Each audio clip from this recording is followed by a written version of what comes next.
Hi hello welcome to my channel moms melt magic. ఈరోజు video వచ్చేసి మేము పురాతనమైన టెంపుల్ ఒకటి విజిట్ చేద్దామని చెప్పి బయలుదేరామండి. సో అది మీ ఎవరికైనా యూజ్ అవుతుంది అని చెప్పి ఈ వీడియో అయితే రికార్డ్ చేస్తున్నాను.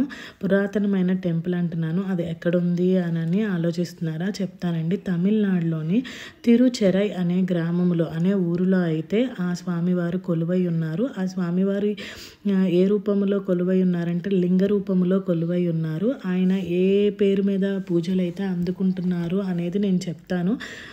రుణ విమోచన లింగేశ్వర స్వామి అని అయితే అంటారండి ఈ స్వామిని. ఆ పేరుతో అయితే ఈ స్వామి ఈ గ్రామంలో కొలువై ఉన్నారు.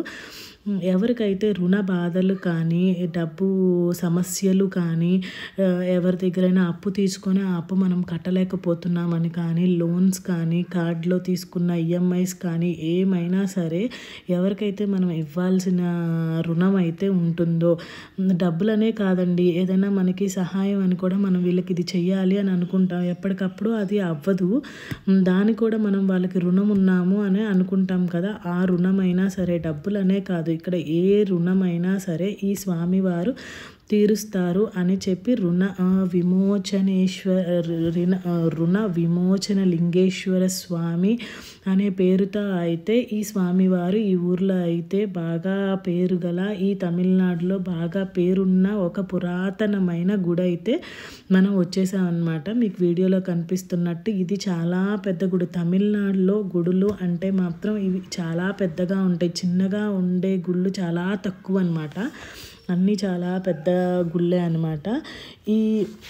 మెయిన్గా ఈ గుడి ప్రత్యేకత చెప్పాను కదండి. అప్పుల బాధలు ఉన్న, రుణ బాధలు ఉన్న ఈ స్వామివారి దగ్గరికి 11 సోమవారాలు అయితే ప్రత్యేకంగా ఈ గుడిలో అయితే 11 వారాలు పూజ అనేది జరుగుతుంది. 11 సోమవారాలు పూజ అంటారనమాట.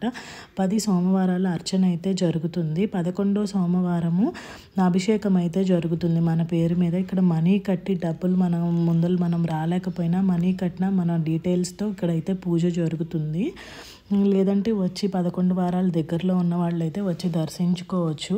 ఆ 11 వారాల్లోపు మనకు ఏదైతే రుణ బాధలు ఉన్నాయో అవి తొలుగుతాయి అని స్వామి మీద నమ్మకం అనమాట.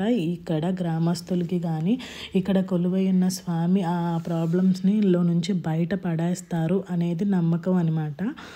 ఇక్కడ తమిళనాడులో గుడుల్లో ఎప్పుడైనా ఎక్కడైనా చూడండి పెద్ద పెద్ద కోనేరులు అయితే ఉంటాయి అన్నమాట. పురాతనమైన గుడులు కదా, అక్కడ కంపల్సరీ కోనేరు. పెరుమాళ్ళ ఆలయము ఉంది, వెంకటేశ్వర స్వామి ఆలయం అనమాట. ఇక్కడ తమిళనాడులో వెంకటేశ్వర స్వామిని పెరుమాళ్ళు అని పిలుస్తారు. మన సైడ్ అయితే వెంకటేశ్వర స్వామి గోవిందుడు అని పిలుస్తారు. ఇక్కడ అయితే వైష్ణవి ఆలయాలు ఉంటాయి.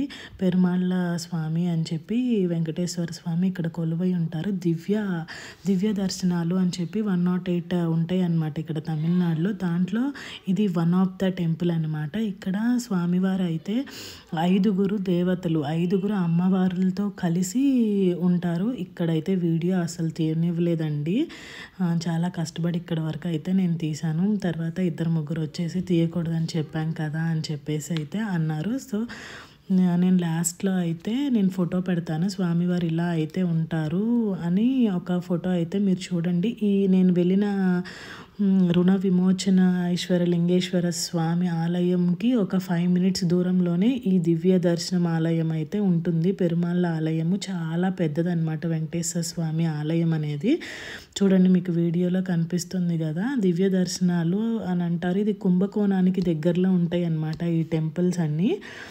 కావేరీ నది పక్కన ఉండే టెంపుల్ అనమాట. ఇది పురాతనమైన టెంపుల్. ఇదేమో ఉత్సవ విగ్రహం అనమాట వెంకటేశ్వర స్వామిది. ఇక్కడ వరకు అయితే నేను కవర్ చేయగలిగాను. అక్కడ పంతులు అయితే అసలు నన్ను వీడియో అయితే తీయనివ్వలేదండి. లాస్ట్లో ఫోటో అయితే నేను పెడతాను వెంకటేశ్వర స్వామి ఎలా ఉంటారు అనేది. అక్కడ కనిపించేది నరసింహస్వామి, అదిగోండి వెంకటేశ్వర స్వామి 5 అమ్మవారులతో అయితే ఉంటారనమాట. ఈ వీడియో మీకు నచ్చినట్టయితే లైక్ చేసి సబ్స్క్రైబ్ చేసుకోండి. Thank you.